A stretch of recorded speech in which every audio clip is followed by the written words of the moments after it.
ইষ্টতম সৃষ্টি ইহুদিদেরকে,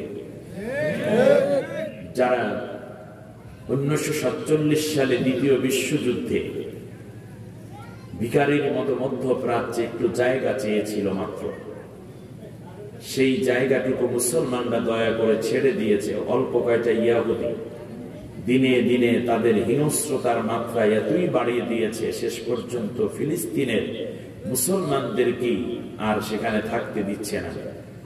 শেষ পর্যন্ত গাজা এবং রাফা এই দুইটি অঞ্চলকে তারা মুসলমান শূন্য করে লাখো মুসলমান শিশু, নারী, পুরুষের জীবনকে বিনাশ করে দিয়ে তাদের আধিপত্য এবং ভূমি দখলের পাগল পাড়া নেশায় তারা এক মাতোয়ারা হয়ে পাগলা কুকুরের মতো ছুটছে। আর এদের লালনকারী হচ্ছে বিশ্বের আর এক মোড়ল আমেরিকা। তোমার যদি এতই মায়া লাগে ইহুদিদের জন্য, তোমার দেশে ইহুদিদেরকে নিয়ে যাও, মধ্যপ্রাচ্যে কোনো ইহুদি থাকতে পারবে না। মসজিদ আল্লাহু আকবার আজান দেওয়ার সাথে বোমার আঘাতে মুয়াজ্জিনের জীবন শেষ। বিল্ডিং এর ভেতরে থাকা টোটাল বিল্ডিং গুড়া গুড়া হয়ে গেছে, ছোট্ট শিশুর লাশ আসমানে ভাসতেছে। আল্লাহ রাব্বুল আলামিন কোরআনুল কারীমের মধ্যে বলেছেন,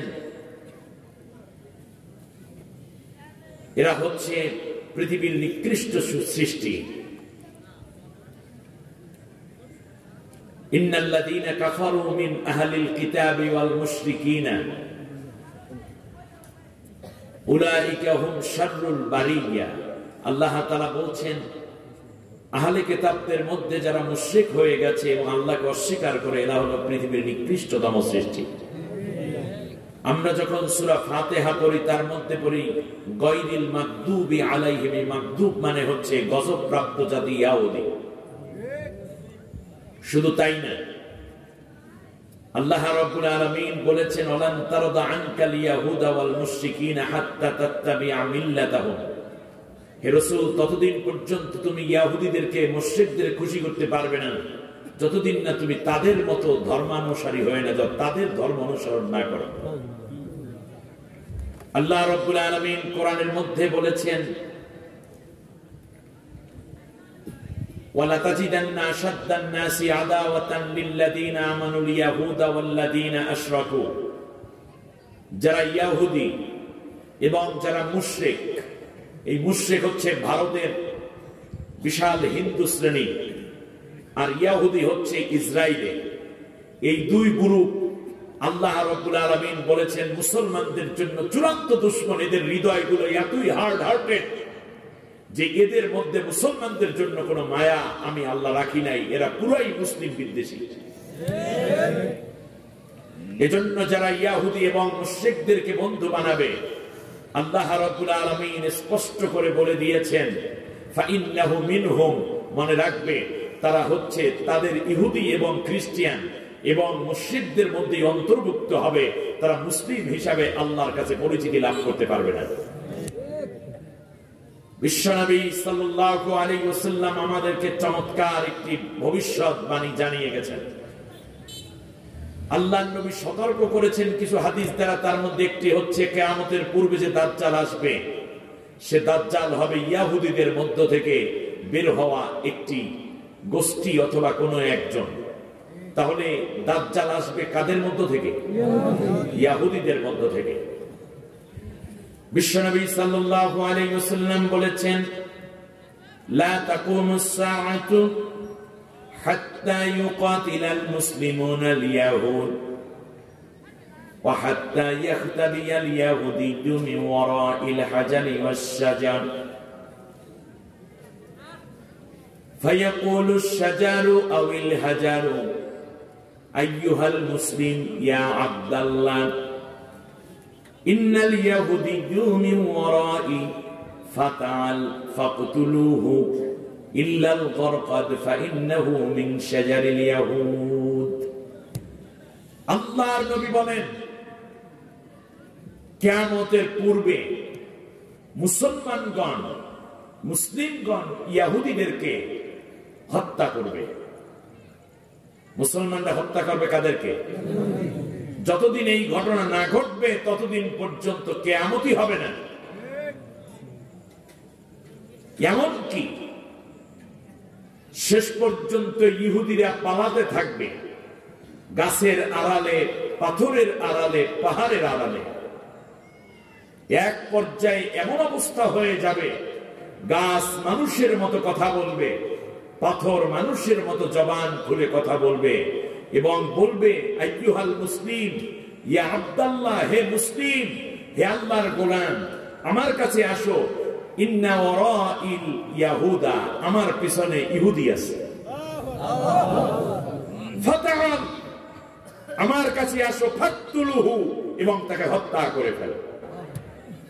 ইল্লাল গরকত, গরকত নামক এক প্রকার গাছ থাকবে, যেই গাছ কথা বলবে না, যেই গাছ ওদেরকে আশ্রয় দিবে। কারণ এই গাছটা হচ্ছে ইহুদিদের লালন ভূমির, এটা হচ্ছে ইহুদিদের লালন গাছ। নবীজি বলেছেন ইহুদিরা এই জন্য বেশি বেশি করে বরকত গাছ লাগায়, কিন্তু তারা বোঝে নাই যে অন্য গাছের পেছনে গেলে তো গাছ বলিয়ে দেবে, অন্য পাথরের পেছনে গেলে তো পাথর বলিয়ে দেবে, শুধু বলবে না যে এই গাছ, তার নাম বরকত। তাহলে আসামি ধরার জন্য তদানীন্তন মুসলমানরা কোথায় গেলে হবে? গরকতের। আল্লাহ নবী মূলত আসামি ধরার জায়গাটাই দেখাই গেছে, অন্যগুলো তো বলিয়ে দিবে, আর তারা এখন বরকত গাছ লাগায় নিরাপত্তার জন্য।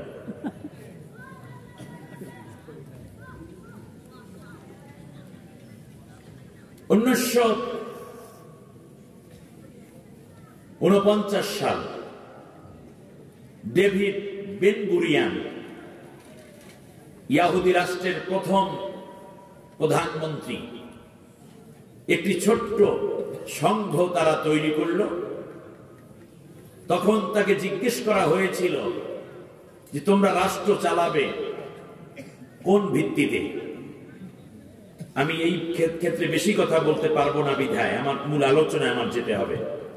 শুধু ভূমিকায় এই কথাগুলো আমি বলে যাচ্ছি, কারণ আমার প্রিপারেশনটা অন্য ছিল বিধায় আমি সেখানেই যাচ্ছি। ডেভিড বেন গুরিয়ান, তাকে সাংবাদিকরা প্রশ্ন করেছিল আপনি কিভাবে রাষ্ট্র চালাবেন? তখন সে বলেছিল যে মুহাম্মদ যেভাবে রাষ্ট্র চালিয়েছে সেই নীতিতে আমি এই রাষ্ট্রটা চালাবো। বললে এটা কি বললেন আপনি? মাথা কল্লা ঠিক আছে? আপনি ইহুদি আর মুসলমানের নেতা, মুসলমানদের নবীর ভিত্তিতে রাষ্ট্র চালাবেন।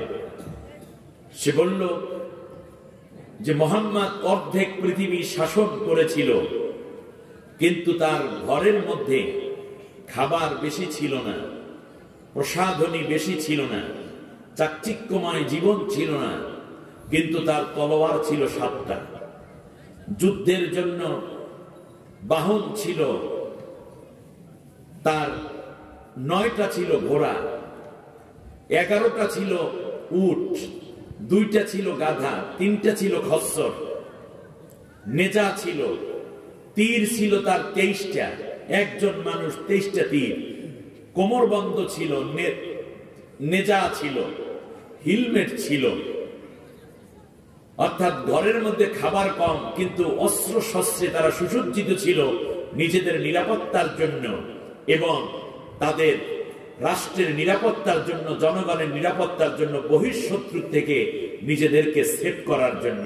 সুতরাং আমি আমার এই রাষ্ট্রটিকে সর্বাধুনিক অস্ত্র দিয়ে সুসজ্জিত করে রাখবো, যাতে করে অন্যকে ডমিনেট করতে পারি, যাতে করে আমার এই ছোট্ট জনগোষ্ঠীকে কেউ যেন আর হিটলারের মতো হত্যা করতে না পারে। আজ মুসলমানদের ঘরের মধ্যে সুকেজে সাজানো অনেক জামা কাপড় পাওয়া যায়, নারীদের হাতের মধ্যে কয়েক সেট স্বর্ণের অলংকার পাওয়া যায়, কিংবা পাওয়া যায় সৌন্দর্যমণ্ডিত দামি দামি গাড়ি, বিভিন্ন ব্র্যান্ডের মোবাইল এবং গাড়ি, ল্যাপটপ, কম্পিউটার দিয়ে তারা সেজেছে। বিল্ডিং এর পর বিল্ডিং তারা সাজাচ্ছে, ক্ষমতায় গিয়ে জনগণের মাল লুণ্ঠন করে শেষ পর্যন্ত দেশ ছেড়েও পালিয়ে যাচ্ছে কেউ। কিন্তু আল্লাহ রাব্বুল আলামিনের দৃষ্টিভঙ্গি ছিল এরকম, আইদ্দু লাহুম মাসতাতা'তুম মিন কুওয়া, তোমাদের শক্তি সামর্থ্য দিয়ে নিজেদের অস্ত্রে সুসজ্জিত হও, আর না হলে তোমরা গোলাম হয়ে যাবে। সুতরাং এক বেলা কম খাও, সেই টাকা দিয়ে তোমরা প্রয়োজনে বাতিলের মোকাবেলায় রাষ্ট্রশক্তিকে সুসজ্জিত করো, সেনাবাহিনীকে শক্তিশালী করো, র্যাবকে শক্তিশালী করো, বিজিবিকে শক্তিশালী করো, বিডিআরকে শক্তিশালী করো, বিমানের নতুন নতুন বিমান কিনো, তারপরে ইসলামী মর্তে মুজাহিদদের আবার নতুন করে অস্ত্রে সুসজ্জিত করো। এজন্য ইহুদিরা, আপনারা সেখানে দেখবেন যে তাদের প্রথম কাজই হচ্ছে, যেই বাচ্চাটার বয়স 12 বছর হয়ে যাবে তার উপরে সৈনিকের প্রশিক্ষণ নেওয়া আবশ্যক। পড়ালেখা কি করেছে এটা দরকার নাই, আগে দেশ রক্ষার জন্য সেনাবাহিনীর সর্বোচ্চ প্রশিক্ষণ তাদেরকে দেওয়া আবশ্যক, নারী পুরুষ সবাইকে। আর আমাদের প্রশিক্ষণ দেয়া হয়েছে কেমন করে খাইতে বসতে হবে, কেমন করে তাহাজ্জুদ পড়তে হবে, আরে এগুলো তো লাগবে। কিন্তু আল্লাহর নবীর একজন সাহাবীও বিনা প্রশিক্ষণে তো যুদ্ধের ময়দানে যায় না। আমাদেরকে দস্তরখানা বেছানোর ব্যবস্থা শিক্ষা দেওয়া হয়েছে, গুলি গুলি লোকমা দিয়ে খেতে হয় সেটা দেখানো হয়েছে, কিন্তু কাফেরের গায়ে কিভাবে বুলেট নিক্ষেপ করতে হয় তা তো শেখানো হয় না। আমাদেরকে শেখানো হচ্ছে টুপি কয় কল্লি হতে হবে, পাঞ্জাবি কেমন হতে হবে, কিন্তু যুদ্ধের ময়দানে কিভাবে মিসাইল নিক্ষেপ করতে হয়, কিভাবে গ্রেনেড নিক্ষেপ করতে হয়, AK-47 কিভাবে ব্যবহার করতে হয়, বিমান থেকে কিভাবে আক্রমণ করতে হয়, এগুলো না শেখানোর কারণে পৃথিবীর বুকে আজ মুসলমানরা দাঁড়িয়েছে পিঁপড়ার মতো, বাইরের দিকে মরিয়াছে যারা, ভিতরের দিকেও তত, গন্তিতে সবাই বাড়িয়া চলেছে গরু ছাগলের মতো।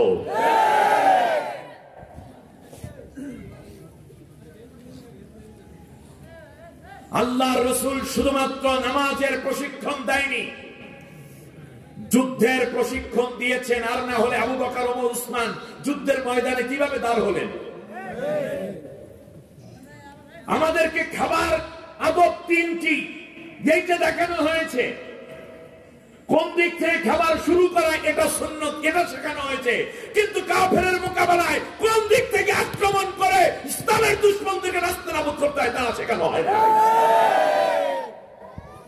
এজন্য আমরা দুর্বল হয়ে পড়েছি। বর্তমান বাংলাদেশের ইন্টিরিয়ার গভর্নমেন্ট যা আছেন, ডক্টর ইউনূসের মতো বিশ্বের দ্বিতীয় কোন রাষ্ট্রপ্রধান দুনিয়ায় নাই বলে আমি মনে করি। মেধা, যোগ্যতা, বিশ্ব পরিচিতি সব মিলিয়ে পাকিস্তান যদি, ভারত যদি, ইসরায়েল যদি, এমনকি এর চেয়ে ক্ষুদ্র ক্ষুদ্র কিংবা বৃহৎ রাষ্ট্রগুলো যদি অ্যাটম বোমায় সুসজ্জিত হতে পারে, তাহলে বিশ্বের দ্বিতীয়তম বৃহত্তম মুসলিম কান্ট্রি, বিশ্বের দ্বিতীয় বৃহত্তম মুসলিম কান্ট্রি, যার 3 দিকে মুসলমানদের চিরন্তন দুশমন ভারত দ্বারা বেষ্টিত, আমার দেশের স্বাধীনতা সার্বভৌমত্ব রক্ষা করার জন্য আপনি পারমাণবিক কর্মসূচি হাতে নিন। প্রয়োজনে আমরা 1 মাস রোজা শুধু রাখবো না, বছরের পুরো বছর ধরে রোজা রাখবো। আমাদের খাবারের টাকা দিয়ে বাংলাদেশকে সমৃদ্ধ করার জন্য প্রয়োজনে অ্যাটমিক বোমা বানানোর জন্য সিদ্ধান্ত নিন।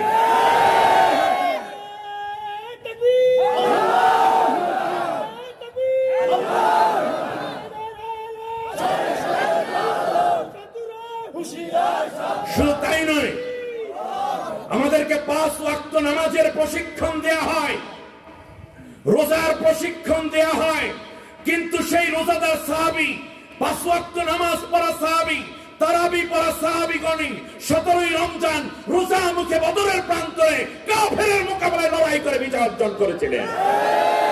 আমাদেরকে ইফতার এবং সাহরি শিক্ষা দেওয়া হলো শুধু, কিন্তু বদর যদি আসে মুসলমান কি নিয়ে দাঁড়াবে তার তো কোনো প্রশিক্ষণ নাই। সুতরাং বাংলাদেশের প্রত্যেকটা স্কুল, কলেজ, ইউনিভার্সিটি, মাদ্রাসায় প্রত্যেক ছাত্রকে সেনা প্রশিক্ষিত করে গড়ে তোলার, সেনাবাহিনীর প্রশিক্ষণে প্রশিক্ষিত করে গড়ে তোলার জন্য কর্মসূচি হাতে নিন। তার কারণ বাংলাদেশ যদি পরাজিত হয় তাহলে ফিলিস্তিনের চেয়েও চরম পরাজিত হবে, করুণ পরিণতি হবে। এই জন্য আজ থেকেই আমাদেরকে জেগে উঠতে হবে।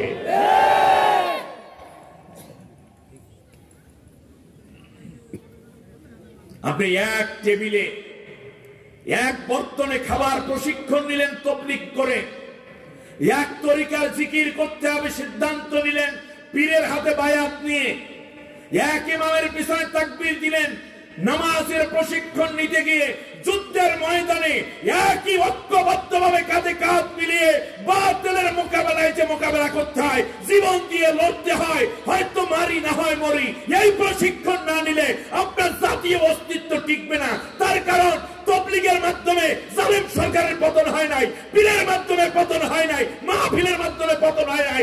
আমার দেশের যুবক যখন জীবন দিয়ে লড়েছে তখনই এই জাতি 18 কোটি মুসলমান বাংলাদেশের মানুষ জালেমের হাত থেকে বেঁচে গেছে।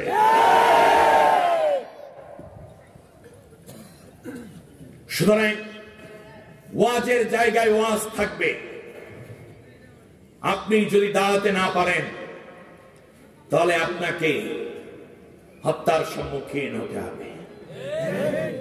আল্লাহর নবী এর জন্য বলেছেন, ইসাবাতানি মিন উম্মতি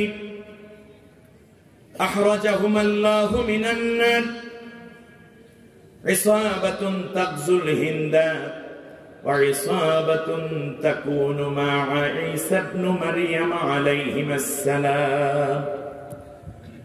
আল্লাহ